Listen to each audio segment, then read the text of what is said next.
ایک جگہ میں گیا، مجھے بتایا کہ یہ درخت نبی پاک علیہ الصلوۃ والسلام کے زمانے کا ہے، یعنی اس کی جو تحقیق کی گئی کہ وہ 1400 سال پرانا درخت۔ تو درخت ایسے بھی ہوتے ہیں جو ہزاروں سال چلتے ہیں، سینکڑوں سال چلتے ہیں۔ میں اور آپ نہیں رہیں گے، یہ درخت رہیں گے۔ اب دیکھیں نا، کبھی کبھی ہم ان گرمیوں میں دیکھ لیں، گاڑی والے دیکھتے ہیں یار کوئی چھاؤں مل جائے، کوئی درخت مل جائے، گاڑی پارک کر دیں۔ ہم گاڑی کے لیے درخت ڈھونڈتے ہیں، درخت لگاتے کیوں نہیں ہے؟ تو غور کریں۔ اچھا، پھر ایک بڑی خوبصورت تحقیق ہے کہ دنیا میں اگر جتنے لوگ ہوتے ہیں نا، اس کو ملٹی پلائی اگر آپ 10 کریں تو اتنے جانور ہوتے ہیں۔ یعنی اگر 8 ارب انسان ہے تو 80 ارب جانور ہیں جو زمین پر جانور ہیں، اور اس کو ملٹی پلائی 10 کریں تو پرندے ہوتے ہیں۔ یعنی اس کا مطلب دنیا میں 800 ارب پرندے ہیں۔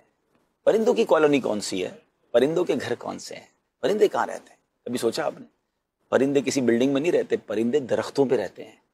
اور آپ سوچیں 800 ارب پرندوں کا گھر درخت ہے، یہ کالونی ہے ان کی، جتنے درخت ہوں گے۔ اچھا، اب آپ تھوڑا سا اس میں اگر آپ غور کریں، جب ہم چھوٹے تھے، جو 40s میں ہے نا، جن کی عمر 40s کے یا اس کے اوپر ہے، ہم جب چھوٹے تھے ہمارے گھر کے باہر کبھی کوئل آ کے بیٹھتی تھی، ہم نے تتلیاں دیکھی ہیں، ہم نے بڑے انجوائے کی ہیں پھولوں کو دیکھتے ہوئے، تتلیوں کو۔ اچھا، ہمارے گھر کے باہر کبھی کبوتر آ کے بیٹھتے تھے، کبھی پرندوں کی آوازیں صبح صبح آتی تھی، اسکول جاتے تھے تو درختوں سے ایک بڑی خوبصورتی آوازیں آتی تھیں، کچھ پرندوں کی تو آوازیں بڑی یونیک ہوتی تھی۔ ہمارے اسکول میں بھی درخت ہوتے تھے، ٹھیک ہے؟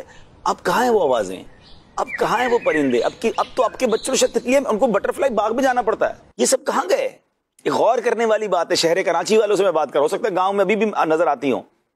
جو بڑے بڑے شہر ہم نے کانکریٹ کے جنگل بنا دیے نا، ہم نے صرف بلڈنگیں بنائی، ہم نے روڈیں بنائی، درخت کاٹتے گئے۔ دنیا کے کئی پرندے ایسے ہیں شفاعت بھائی، جو ہم نے پڑھا کہ وہ سینکڑوں ہزاروں کلومیٹر کا سفر کر کے مائگریٹ کرتے ہیں مختلف ملکوں میں، لیکن جہاں درخت تھی، اچھا وہ جا کے رہیں گے کہاں؟ اب مثال کے طور پہ ہم سارے کہہ رہے ہیں چلے ہمیں دبئی جانا ہے، یا کوئی کہتا ہے میں نے پنجاب جانا ہے، تو اب پہلے کیا سوچتے ہیں میں رہوں گا کہاں؟ یا ہوٹل کرواؤں گا، یا کمرہ کرواؤں کسی رشتہ دار کے، لیکن میں وہاں جاؤں جہاں گھر ہی نہ ہو، تو میں کیوں جاؤں گا بھائی؟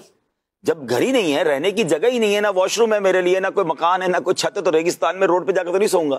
تو بندہ وہاں ٹریول ہی نہیں کرتا کہ جہاں گھر نہ ہو۔ تو اب جن شہروں میں گھر ہی نہیں ہے پرندوں کے، تو وہ پرندے کیوں آئیں گے ہمارے پاس؟ وہ اللہ کی مخلوق کیوں آئے گی؟ بلکہ میں نے ایک تحقیق پڑھی تھی، میں بھول گیا وہ کون سے جانور کی بات ہو رہی تھی، کہ کسی ملک میں کسی ایک جانور کو جو ہے نا وہ مارنے کا یا دور کرنے کا بنا، اور اس کے خلاف کوئی وہ کی گئی، تو پتہ چلا کہ وہ جب جانور ختم کیا گیا تو اس ملک میں اتنے حشرات الارض بڑھ گئے، اتنے کیڑے مکوڑے بڑھ گئے، کہ بعد میں پتہ چلا کہ وہ جانور تو ان کو کھاتا تھا، ہم نے اس جانور کو ختم کیا تو یہ ہمارے لیے وبا کھڑی ہو گئی۔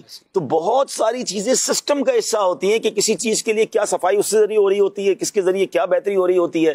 اللہ پاک کی یہ مخلوق ہے، جہاں سایہ دے رہے ہیں، جہاں پھل دے رہے ہیں، جہاں آکسیجن دے رہے ہیں، وہاں پرندوں کو گھر بھی درخت دے رہے ہیں۔